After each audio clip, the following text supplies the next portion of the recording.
महायुतीतील राणे बंधू आता आपसात भेटल्यात। नितेश राणे यांच्या वक्तव्याला निलेश राणे यांनी उत्तर दिलंय। सगळ्यांचा बाप म्हणून भाजपचा मुख्यमंत्री बसलाय, सगळ्यांनी लक्षात ठेवा असं नितेश राणे यांनी म्हटलेलं होतं।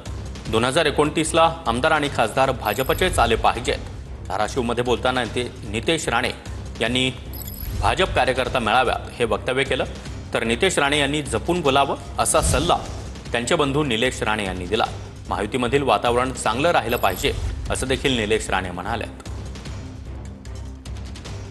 2029ला या धाराशिव जिल्ह्यामध्ये सगळेचे सगळे आमदार आणि खासदार हे भारतीय जनता पक्षाचेच असले पाहिजे।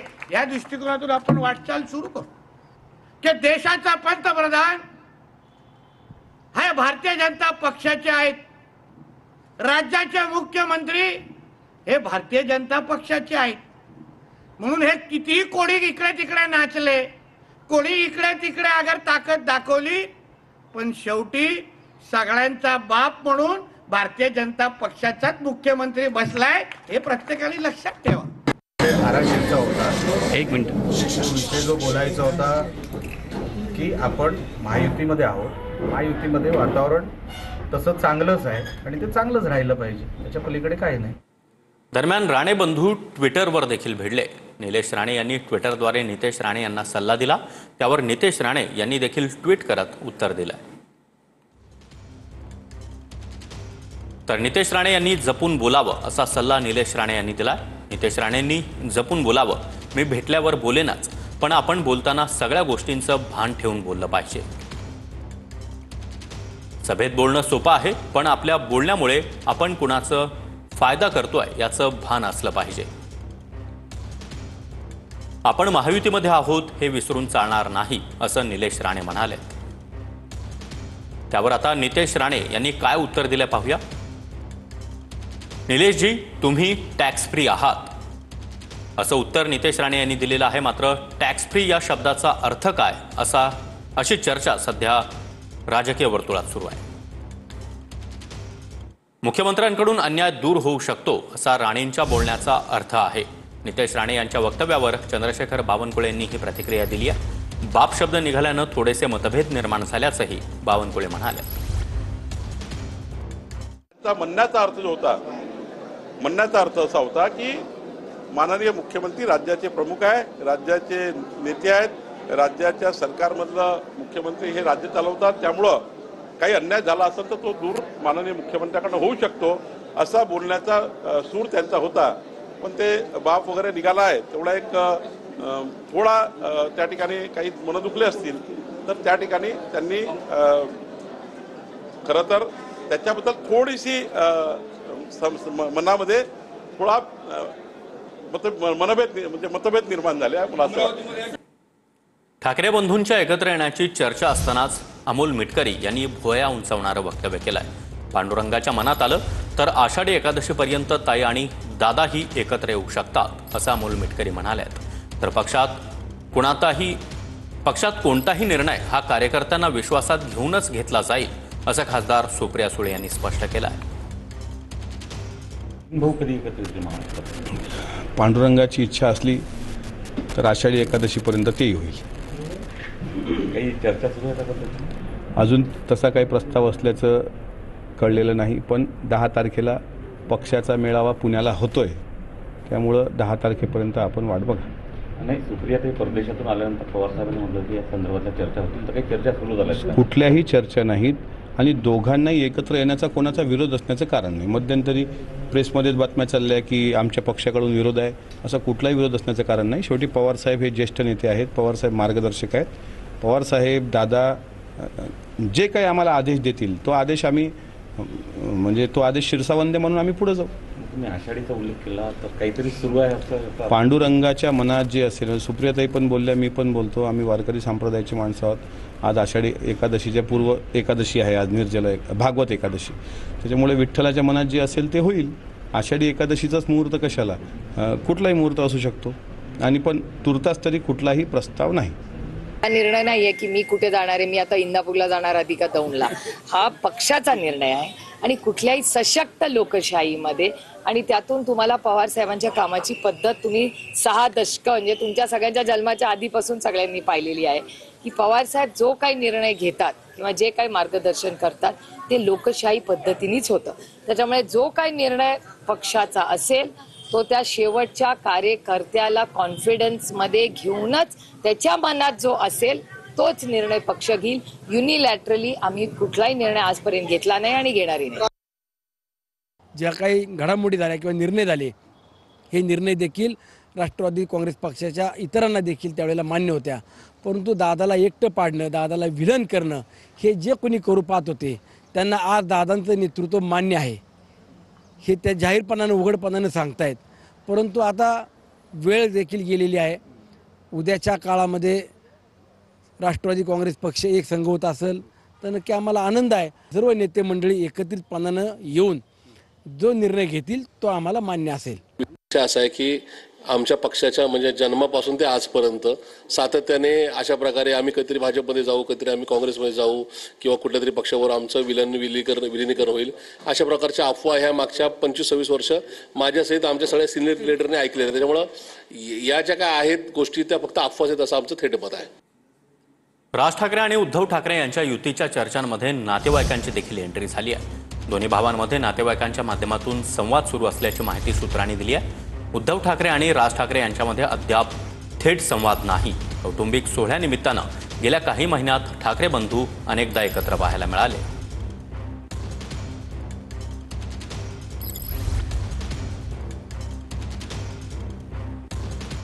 आम्ही सगळे सकारात्मक आहोत हे आमच्याकडून सांगितलं आहे असं ठाकरेंच्या शिवसेनेच्या नेत्या आणि माजी महापौर किशोरी पेडणेकर यांनी म्हटलंय. ठाकरे बंधूंच्या युतीच्या चर्चांवर पेडणेकर यांनी ही प्रतिक्रिया दिली आहे. त्या पद्धतीने 2022 नंतर या महाराष्ट्रामध्ये जो राजकारणाचा चिखल झाला आणि त्या चिखल झाल्यानंतर जो सगळ्यांना तो त्रास होतोय, नागरिकांना पण त्रास होतोय, कारण परप्रांतीय लोक आता भारी होऊ लागले आहेत. त्यांना प्रत्येकाला असं वाटायला लागलंय की आमचा बाप कोणतरी वेगळा आहे, आम्हाला सगळ्या या गुन्हेगारी क्षेत्रामध्ये मदत करणारा आमचा बाप आहे असं त्यांना वाटायला लागलेलं आहे. आमच्याकडनं उद्धवजींपासून ते अगदी सगळे सकारात्मक आहेत.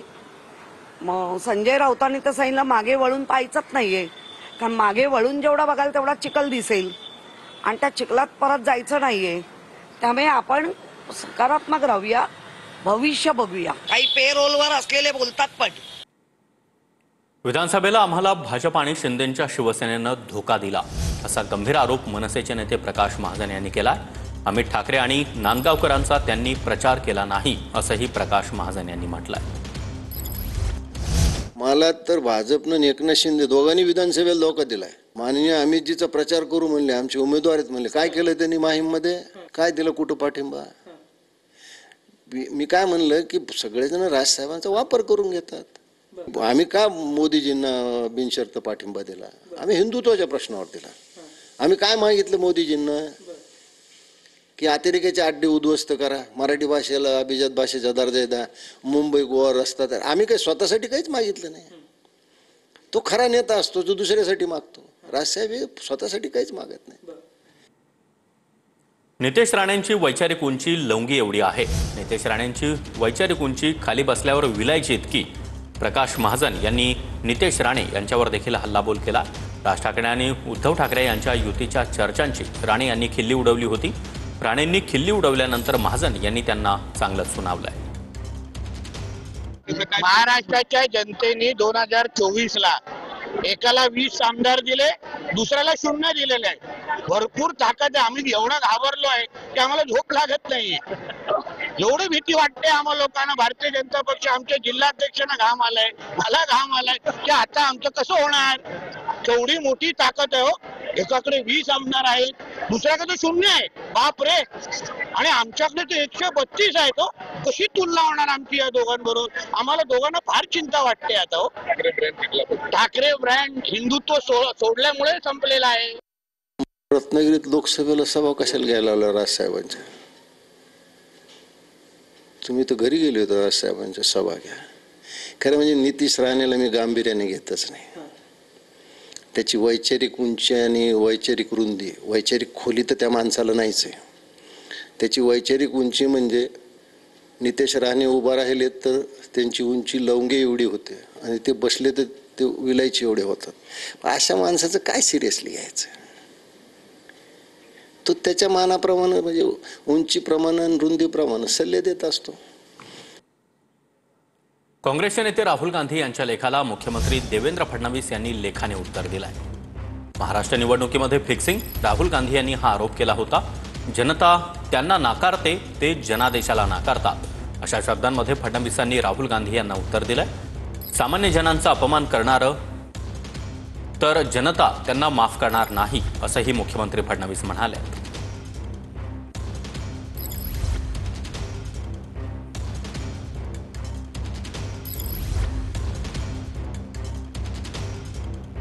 उम्र राहुल जी, आप यही गलती करते रहे, धूल चेहरे पर थी और आईना पूछते रहे. लेखाचं उत्तर लेखाने दिलेलं आहे, फॅक्ट्स अँड फिगर सहित दिलेलं आहे.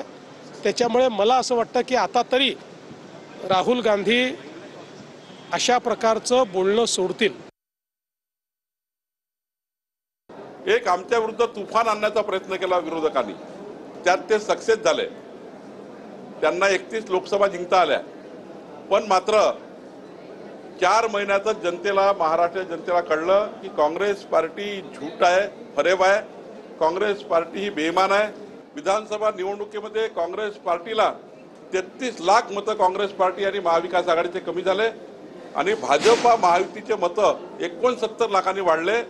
3 करोड 17 लाख मतं मिळाले, कारण लोकांनी झूठचा बदला घेतला. महाराष्ट्रामध्ये भारतीय जनता पक्ष आणि त्यांच्या टोळ्यांचा विजय होऊ शकत नव्हता.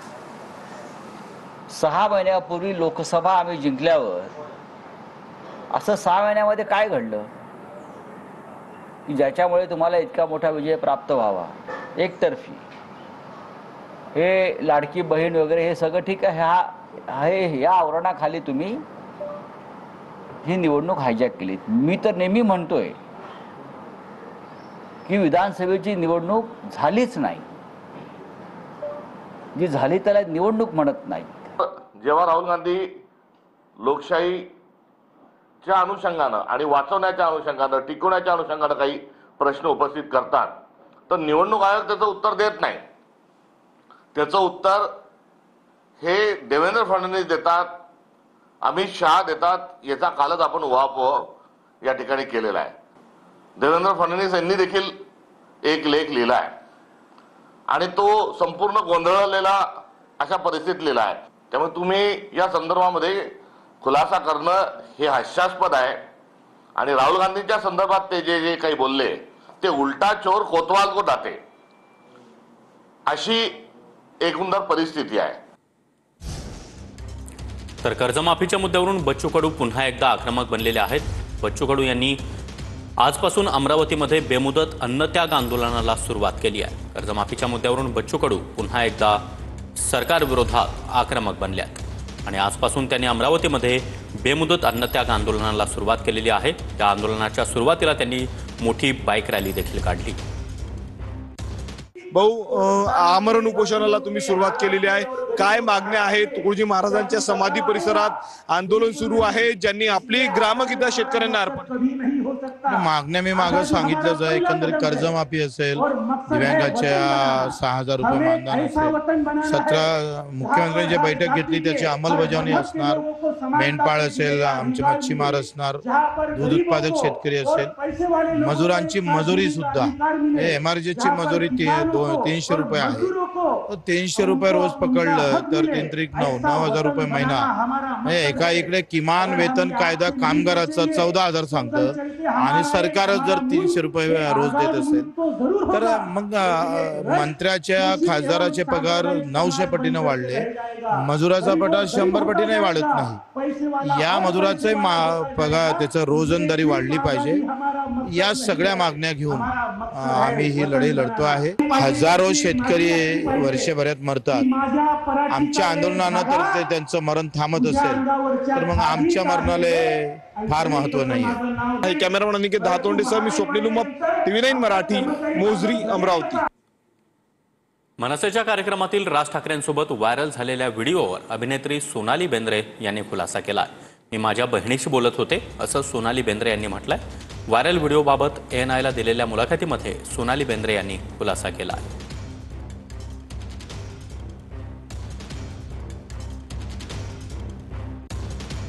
Video went viral recently. I can't show it because we don't have the rights to it. But where you turned and looked at Raj, and then it went viral on social media. Ki ye 20 years ago he had a crush on Sonali. And Did he? I doubt it, but yeah. When you turn, I think he was little hesitant, piche se, and you just. It was a very innocuous video. No. And I'll then tell it you went- what. Honestly, that when I spoke and I called, I was talking to my sister who was right there. Behind him? Yeah. Not even behind him. Was it behind him? I don't know. But that was to my sister. But there's no who I was gossip telling her about you just now. come. So whenever there's No, but you know, that's the thing about this. I don't know. I mean, a lot of people talk. I think it's just not in a very good taste when people talk about it like that. One, because first of all, I mean, you know, there are families involved and people involved and all of that. And second thing is that I mean, there's something that till date I've not even bothered telling this, but because we just spoke about it before this, I will just give you. Other than the fact that my brother-in-law and my sister know my brother-in-law, who's a cricketer, and hence used to play cricket with Raj's cousin. That's your sister's husband, brother-in-law. Sister's husband, Okay. and they always played together. Secondly, my sister's mother-in-law was the head of department of taught us English literature in Ruya College, which I'm from, and so she knows Raj because Raj used to. There was some sort of with his father Vasu Paranjpe, who was also. So they all knew each other.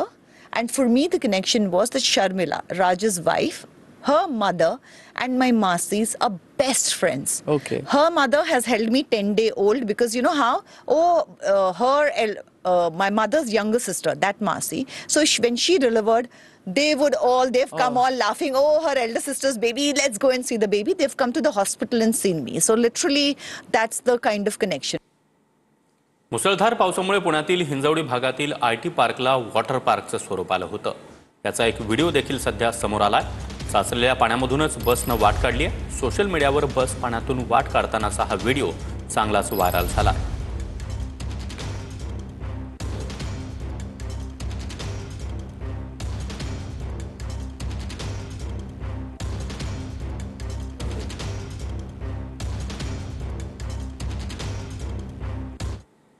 Valmik कराडच्या दोषमुक्तीच्या अर्जाला विरोध करण्यात आला. आवादा पवनचक्की प्रकल्पाच्या शिवाजी थोपटे आणि सुनील शिंदे यांनी हा विरोध केला.